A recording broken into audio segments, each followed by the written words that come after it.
The story of Elimelech. Oh, what a great one that is. I love that song. Oh my gosh. I can't believe it. I can't believe it. This is terrible. Wait, what's wrong? Why are you so upset? I'm upset because we can't go on with Purim until we find it. Find, whoa, slow down. What are you talking about? Find what? The Megillah. You mean the Book of Esther? Exactly. Well, what about it? It's missing. Someone appears to have stolen our sacred scroll. And we obviously can't go on with Purim without the Megillah. We can't? Of course not. The Book of Esther is at the very core, the very essence of what this holiday is all about. Look at all these wonderful people. Do you think they just came to hear you sing?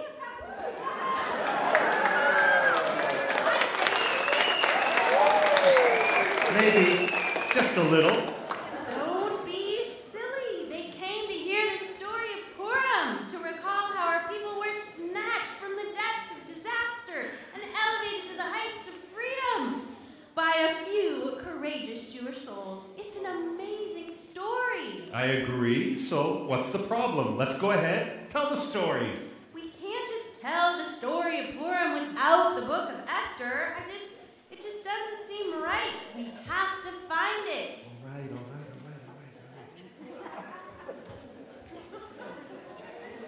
Hey guys, what are you guys looking for? We're looking for the Book of Esther. Either we've misplaced it or someone has taken it from the temple. Why would anyone take our Book of Esther? Perhaps one of our religious school families simply borrowed it so they could spend some quality time studying the original Hebrew text with their children. Perhaps, and maybe you ought to consider cutting down on the Manischewitz at the Oneg. Well, maybe this will provide a clue.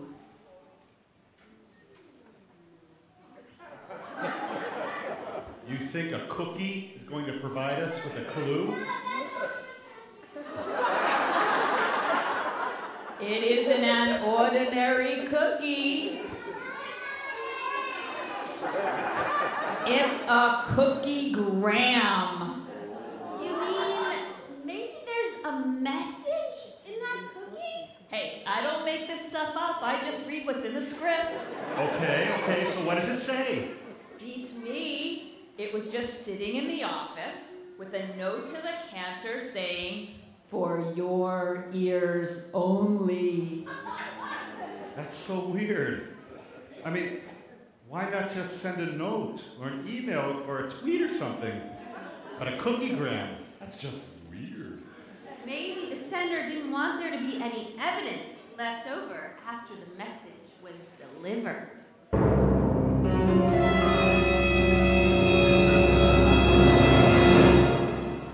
That subtle music cue suggests that perhaps you're on to something. I presume we'll know more after I hear exactly what the message has to say. There must be some way to get it to work.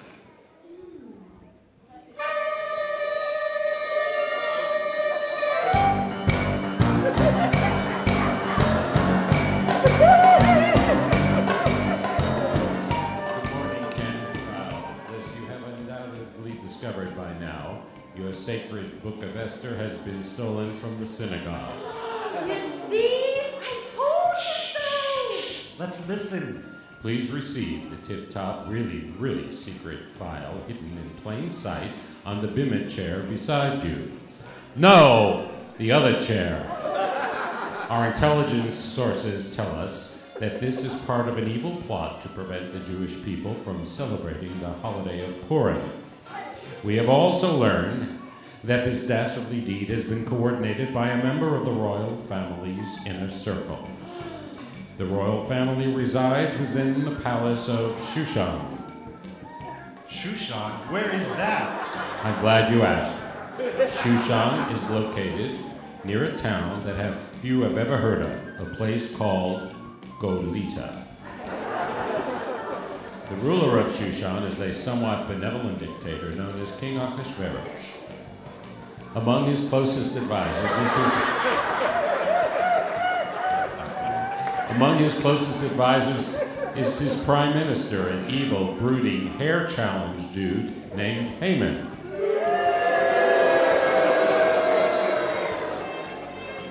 Evidence suggests that Haman is the one behind the loss of your Megillah, and his ultimate goal is to convince the king to expel the Jews from all the provinces that surround Shushan.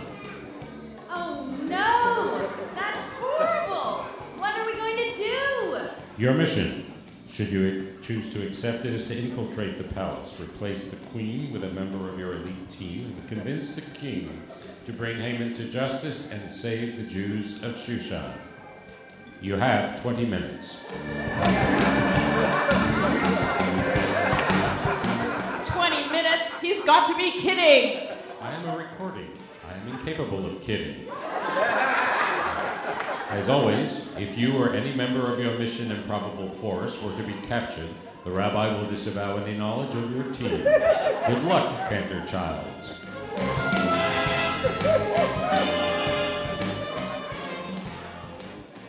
Whoa, that's pretty heavy stuff. So, what are we going to do? Well, for one thing, we can't leave this cookie laying around for someone else to hear. We'll need to get rid of it. Well, it's just a cookie, so I suppose I could just eat it.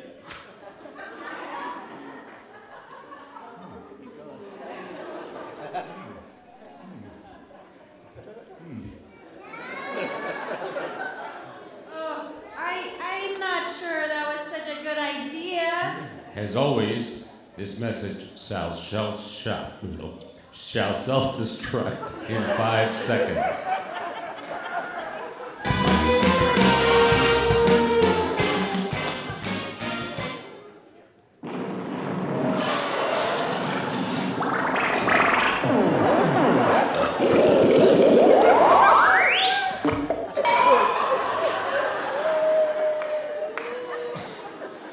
Are you okay? I think so. They don't make Hamantashen like they used to. Well, at least we know what happened in the Megillah. All we gotta do now is figure out how to get it back. You're right. Let's put our heads together and think.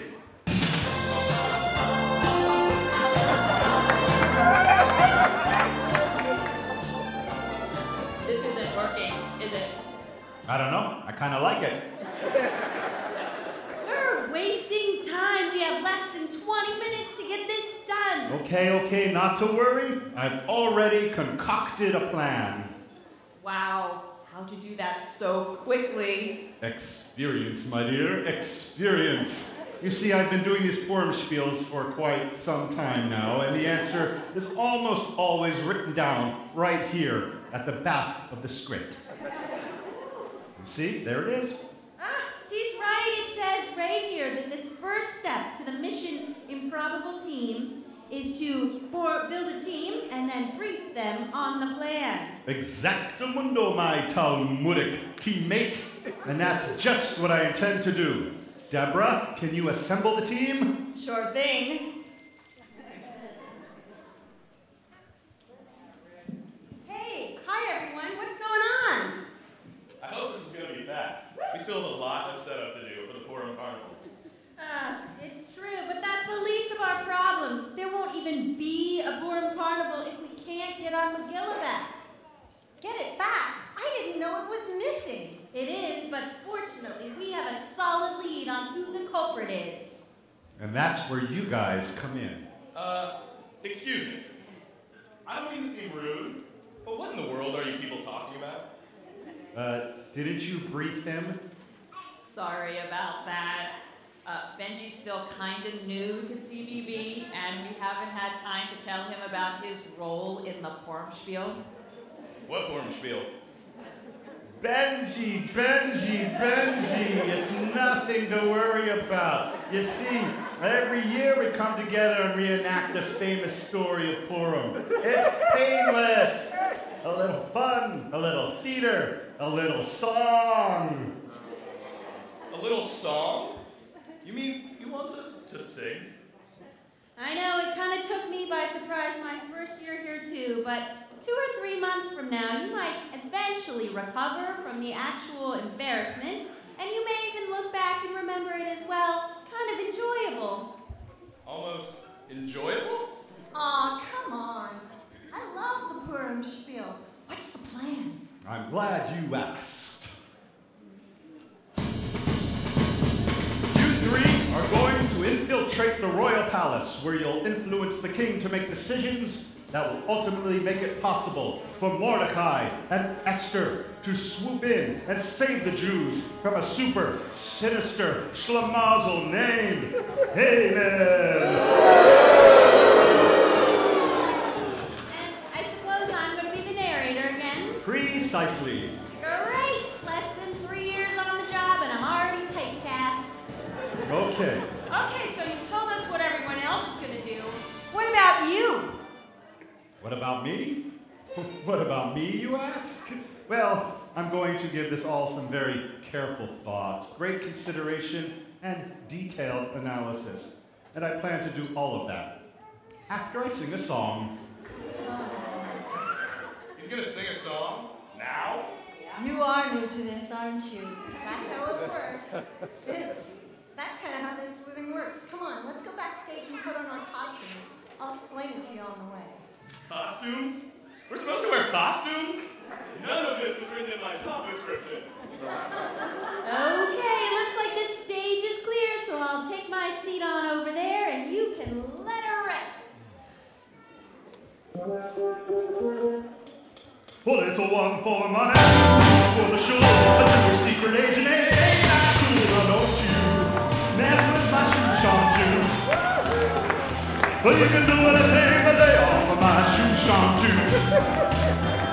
Well, you can offer me trade, park a car in my space, sing out a key right up in my face, or do anything that you wanna do.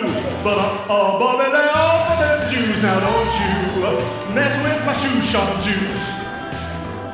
Well, you can do anything but lay off of these Shushan Jews. I got a real sweet job and a lot to do. I sing a few songs, chant a prayer or two.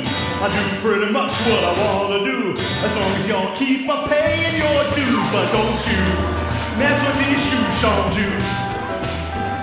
Or you can do anything but lay off of my Shushan Jews.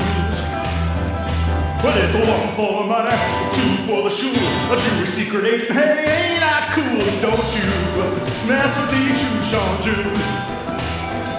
Or you can do anything but lay off of these Shushan Jews. Shushan Jews. Shushan Jews. Shushan Jews. Shushan Jews.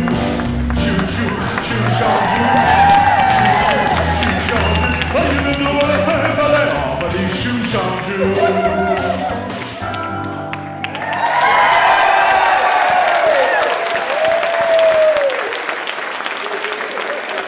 Thank you. Thank you very much. The cantor has left the building. And so, at long last, we begin our story, which takes place way back in the 4th century BCE, at a time when the not-so-great King Ahasuerus ruled over 127 provinces of Shushan. The king, we are told, ordered that there be a long holiday to honor none other than himself. 180 days of feast, celebration, and drink, especially drink. As you've probably surmised, this king was somewhat of a party animal, no doubt as a result of his living in such close proximity to a place called Isla Vista.